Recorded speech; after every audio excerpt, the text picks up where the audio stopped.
육식갑자 특별기획 시리즈 두 번째 시간이 되겠습니다.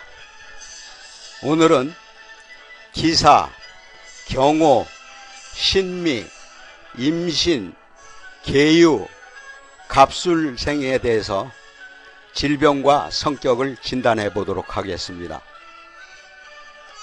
우선 기사일생에 대해서 말씀드리겠습니다.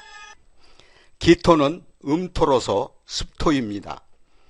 만물을 성숙하게 만들고 모든 것을 조화롭게 슬기롭게 작용합니다.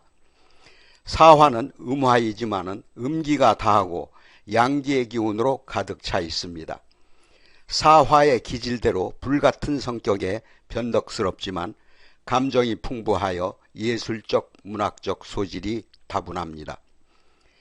기사를 통변하면 정인이 되므로 봉사정신이 강하고 돈보다는 명예를 중시하는 마음이 있으나 화를 잘 내고 변덕스러운 마음만 다스린다면 평생 복록과 부귀영화를 누리게 될 것입니다. 어렵고 힘든 일이 생겨도 누군가가 도와주며 위기를 모면하게 되는데 이는 조상 중에 좋은 일을 많이 했기 때문입니다. 기토는 비장을 의미하며 사화는 심장을 해당합니다. 화생토함으로 심장의 도움을 받아 비장의 기능은 좋지만 심장 기능의 저하로 인해서 협심증, 심근경색의 위험이 있고 풍치로 고생할 수가 있습니다. 경호일생에 대해서 살펴보겠습니다. 경금은 양금으로 차갑고 냉철하며 살벌한 기운입니다. 오화는 양기가 다하고 음기로 변하고 있는데 경금의 강한 것이 오화로 재련을 하려니 힘이 부족한 상태입니다. 이상세계를 동경하며 게으르고 게임과 도박, 경마, 또 색정에 빠질 수 있습니다. 경호를 통변하면 정관이므로 예의가 바르고 원리원칙대로 평등하게 일을 처리합니다마는 큰 뜻을 세워서 열심히 공부한다면 명예도 얻고 성공한 인생을 살아가게 될 것입니다. 경금은 대장을 의미하며 오화는 소장에 해당합니다.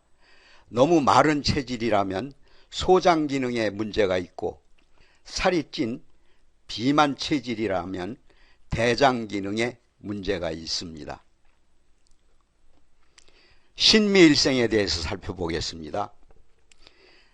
신금은 음금으로 겉으로는 나타나지 않지만 속으로는 차갑고 냉철합니다. 자신도 모르게 오기가 발동하고 때론 폭력도 쓰게 되며 정이 많고 눈물도 많아 인간미가 있지만 이별의 냉기에 있어서는 곧바로 냉정하게 변합니다.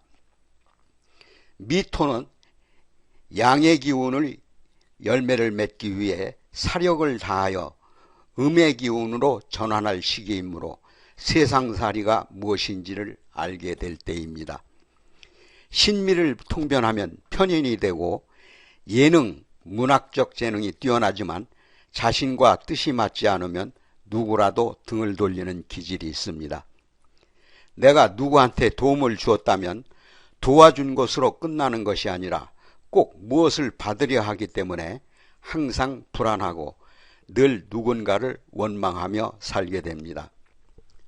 따라서 신금의 차가움을 버리고 온화한 성품으로 바꾼다면 즐거운 삶이 될 것입니다. 신금은 폐장에 해당하며 미토는 비장, 그러니까 취장에 해당됩니다. 토생금하여 비장을 버려서라도 폐를 도우고 있으므로 폐의 기능이 좋지만 취장의 이상으로 당뇨병에 고생할 수가 있습니다. 임신일생에 대해서 살펴보겠습니다. 임수는 양수로서 지혜로움을 뜻하며 높은 곳에서 낮은 곳으로 흐릅니다. 새로운 기획과 예술성이 뛰어나고 신금은 성장을 마무리하고 결실을 맺는 기운을 갖고 있습니다. 임신을 통변하면 편인이 되므로 창조성과 학문에 대한 관심이 많고 총명하기까지 하여 여러 분야에서 명성을 얻습니다. 유머가 있고 재치가 있으나 임수를 도와주는 신금의 기질 때문에 임수의 기운이 넘쳐 변덕스러운 마음과 진실성이 결여되어 대인관계는 원만한 듯 보이지만 신의를 저버리는 결과를 초래하여 그로 인해 생각하지 못한 불행을 자초할 수도 있습니다. 금생수하여 임수의 기질을 도와주는 신금은 역마의 기질이 있으니 집안을 멀리하는 마음을 스스로 억제해야 합니다. 여러 방면에 재주가 있다고 자만하지 말고 한 가지 일에 충실하면 대성할 수 있습니다. 임수는 방광을 의미하고 신금은 대장을 상징합니다. 신금이 임수를 생하고 있으므로 대장에 문제가 있어 허리 통증으로 고생할 수가 있습니다.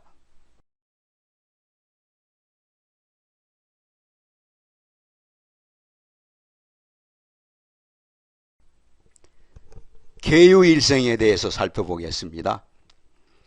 계수는 음수로서 임수가 강물이라면 계수는 비에 해당합니다. 유금은 열매를 맺게 되어 있는데 계유를 통변하면 편인이 되므로 머리가 총명하여 한 가지를 배우면 10가지를 터득하는 특성 때문에 다방면의 재주가 뛰어납니다.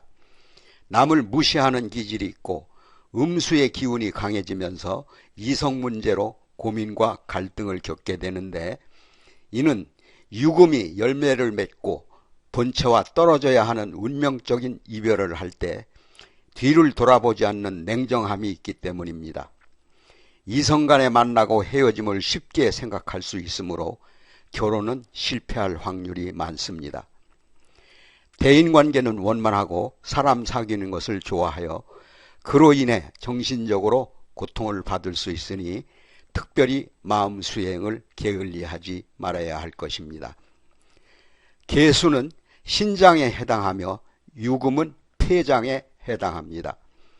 유금이 계수를 생해주고 있으므로 폐장의 기운을 빼앗겨서 기관지염이나 천식 등의 질병이 왔다면 선기를 기본으로 사열해서 중상을 잡고 신유를 사열해서 신장 기능을 활성화해야 합니다. 갑술일생에 대해서 살펴보겠습니다. 갑목은 양목이며 정이 많습니다. 술토는 신, 정, 무 이렇게 지장간을 내포하고 있는데요. 정화가 창고입니다. 가을토인 술토 안에 정화가 내재한다는 것은 겨울을 준비하기 위함입니다. 갑술을 통변하면 편제에 해당하고 남자는 여자 관계가 복잡하고 여자는 도박에 빠지기 쉬운 습성이 있습니다. 편법을 써서라도 돈을 빌리려는 심리 때문에 불로소득, 로또 복권, 경마 등의 유혹에 빠지기 쉬우니 분수를 알고 착실하게 생활한다면 우수한 두뇌와 사업가의 기질이 있으므로 일찍 성공할 수 있습니다. 하지만 부부관계에 문제가 발생할 수 있으니 서로 아끼는 마음을 지니면 행복한 삶을 살 수 있습니다. 갑목은 담낭을 의미하고 술토는 위장을 상징합니다. 갑목이 술토를 극함으로 위장에 문제가 발생함으로 해서 위궤양의 위험이 있습니다.